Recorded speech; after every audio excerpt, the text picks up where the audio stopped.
Hello guys, I am back from consuming that camel in the last video, and I've found the time to make another video. Previously, I defeated Dr. Zombie Mega Boss and conquered Egypt. But now, here's the moment you've all been waiting for.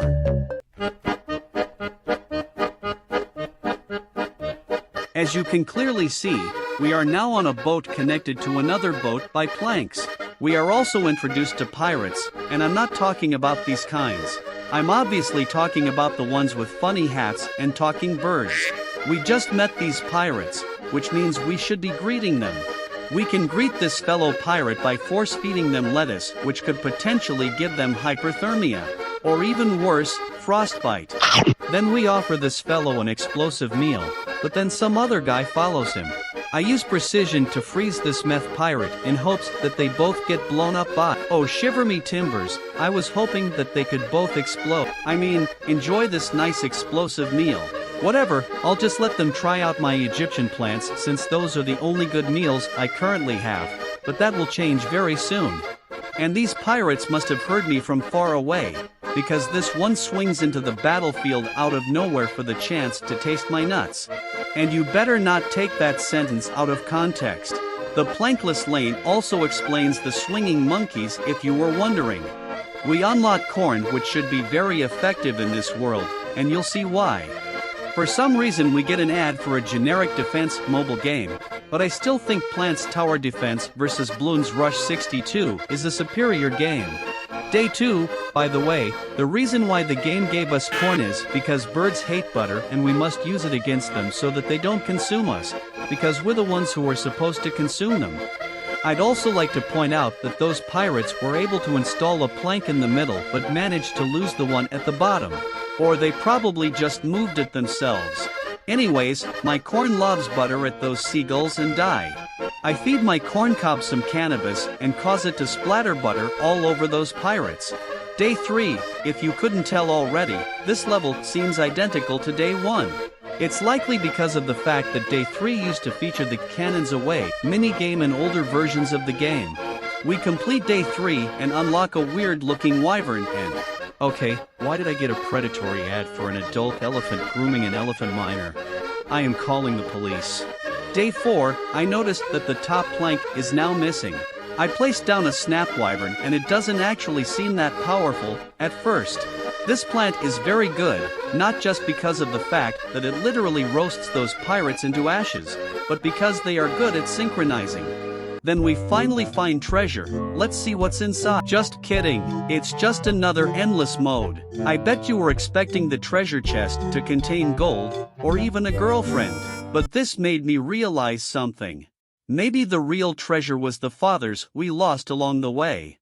Day 5, it seems that those drug pirates could only afford 2 planks, which is why we're going to have to deal with swinging monkeys and flying chickens at the same time on the same level. Wish me luck.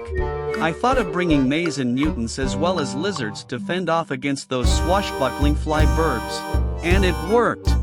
I am glad to be an arsonist. Day 6, this was the most satisfying part of the level, by the way. We unlock flattened roadkill and Day 7 introduces us to barrel rollers. Spike-covered moss is effective if you're attempting to impale a pirate's shoe and make their arms fall off and land in the spikes. But the reason why we need moss-covered spikes is so that we can pop barrels which release small children. The same way you pop your zits that release pimple juice, you stupid overly sensitive emotional teenager. Man, I love committing arson. We find a treasure map. Oh, I'm sorry, it's a treasure map. Not a treasure map for you uneducated people watching this video. Welp, onto our way to finding treasure. Day 8, we reach the world's gargantuar battle. I am obligated by my brain to place down plants as soon as possible. That way, I could annihilate those very big pirates. But instead, I do it in a slow and painful way, which is why I love this game. I just love seeing them unable to move on top of spikes while they're getting burned by my snapdragon.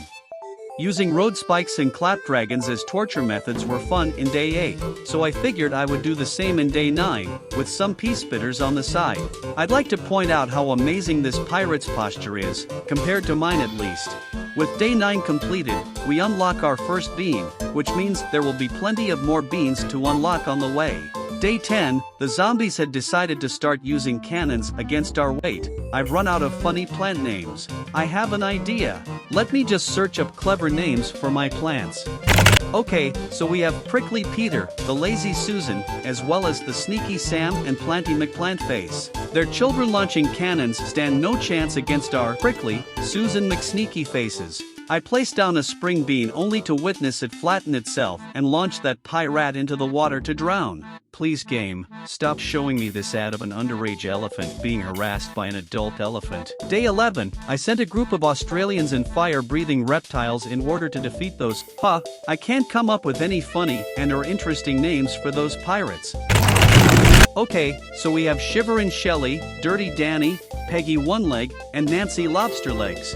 It looks like my fire-breathing Aussies are no match for those dirty Peggy Lobster Legs. Day 12, we are introduced to the Cannons Away mini-game, featuring angry coconuts.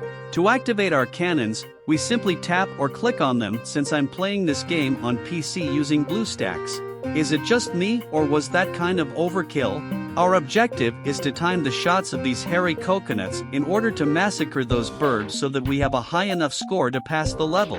Since these cannons do splash damage, we're capable of pulling off combos to improve my score and boost my ego. Oh come on. How was that just alright? I should have been able to wipe out the entire seagull population with that shot. Whatever, I at least reached the passing score, but I'm gonna continue massacring pigeons for the sake of content. We murdered the remaining survivors and obtain one singular coin instead of 1 million. We also unlock a shovel boost, which allows us to gather extra solar radiation for putting down one of our mutated plants. We unlock a game mode that I don't ever plan on playing. We also get an ad for a game that promotes touching grass, which is something that you should be doing more often. Day 13, it seems that we've met the captain of the ship. If I'm trying to become the new captain on board, then I think the solution is obvious. This level also requires us to produce a certain amount of sun so that we can produce enough heat to the point where even the seas are set on fire. Abusing explosives was a lot of fun in the last level, so I figured it would be a good idea to do it in this level, especially against the captain. Aye captain, what do you think you're doing? Wait, what the heck does your bird think they're doing touching my flowers? Captain, your parrot just flew off with my mutated flowers. That's it, I'm activating my landmine. What the heck, they just barely avoided it and now their stupid bird is stealing more of my hard-earned vegetation. That's it, I'm putting down your poor choice of a pet, Captain. I'm also going to give you hyperthermia and make you fall on Legos, and when you fall, you're going to activate my explosives. I'm also going to turn your severed head into decoration and steal your hat and eye patch, because one of my eyes practically doesn't work. Aye Captain, wait a second. Didn't I turn you into a piece of furniture? If there's somehow another captain on the same ship, then I could turn this one into a handbag. I just murdered another captain and transformed his skin into a lampshade.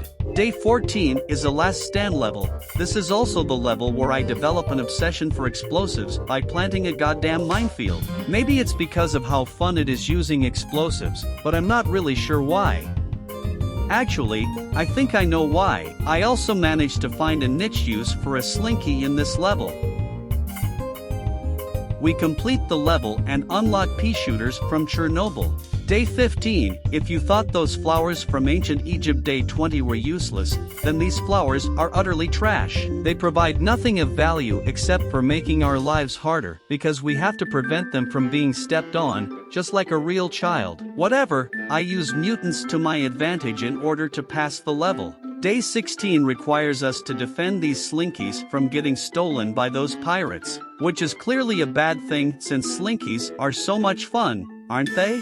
A potential solution would be to beat up those pirates, or we could also pee on them, or even both. An intimidating barrel roller appears. I destroy the barrel only to see another one appear. Screw you guys, I'm gonna bounce you into the water to slowly drown. I panic and witness a literal bok choy spasm out of nowhere and we're saved. I am honestly not sure how I managed to pass that level. Our goal for day 17 is to defeat 20 zombies in 30 seconds, also known as committing mass murder speedrun. If we're trying to speedrun genocide, then we might as well have a timer done.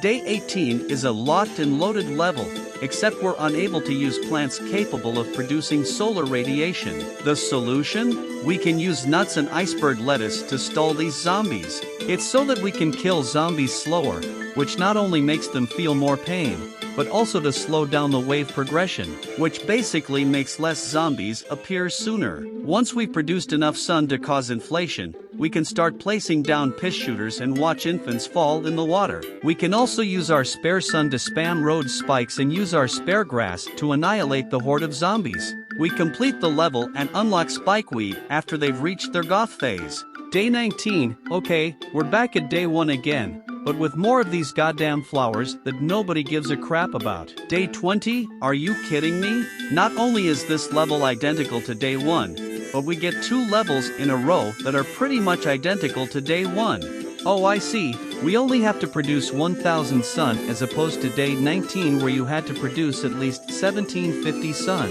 But hey, at least there's no stupid flowers that serve no real value to society in this level. The only real highlight of this level is seeing these pirates go boom. Day 21, we once again must produce enough sunlight and speedrun committing mass murder. Done, even better than last time. Day 22 is another last stand level, except there's no planks attached to the other ship, which also gives you plenty of room to jump off. Hello guys, my name is Lay Creeper. Today, I am going to be showing you how to make a mob farm in Minecraft vs Zombies 2. The steps are very simple, just spam green spike rocks, then press the big purple button. All you have to do next is sit back without relaxing, because you're occasionally gonna have to manually click the speed up button and collect booty from time to time. You can also use your remaining plant food at the end of the level if you'd like. Now that you've defeated the remaining infants, just grab that big bag of booty and you've completed the level. Off I go before he's conscious again. What the heck? What just happened? Why am I in a grocery store? I just realized that this is an ad. Let me just close that. Oh hey, we've already moved on to day 23. Wait a second, did that late jerkwad somehow escape my basement and knock me out unconscious? I'll go look for him, but I've got a world to conquer, so I'll look for that late idiot later. Day 23 is basically just day 2, but with more of these goddamn flowers. Day 24, we must prevent more of these bean-flavored springs from getting stolen. Actually, now that I think about it, are these bean-flavored springs or spring-flavored beans? Maybe I'm just crazy, but who knows? To pass this level, I used corn because seagulls might just mildly dislike butter.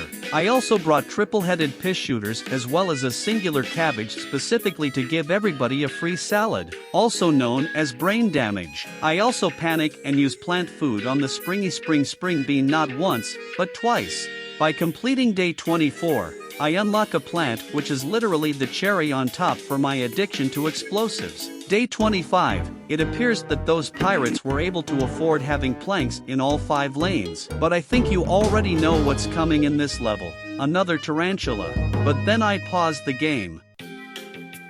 Alright, I'm back guys. Let's go humiliate Zomboss's har machine. I start off by immediately placing down corn, road spikes, dragon, inbred pea shooters, cannon, more corn, and another cannon. This may make you wonder whatever the hell is going on right now. This is because placing down a plant from the conveyor belt as soon as possible immediately delivers another plant, which allows me to humiliate Zomboss sooner. Conjoined cherries are excellent at wiping out about a fraction of his health and giving him a small scratch. This is also why I love explosives so much that I want to marry them. I also get very cocky during this battle, as I'm abusing drugs in order to cause large amounts of damage in a short amount of time. And it works. You better move aside, Captain, because you've just been humiliated by my explosives, which means that I am now the new captain on board. We also obtain the key to freedom. We've reached the end of the video. I'm sorry that this video took so long to make, but don't worry, I have a very spooky video planned for next week. Also, I just remembered that I need to go look for my doppelganger. Otherwise, he'll continue to sabotage my career. Anyways, I'll see you in the next video this Halloween. Goodbye.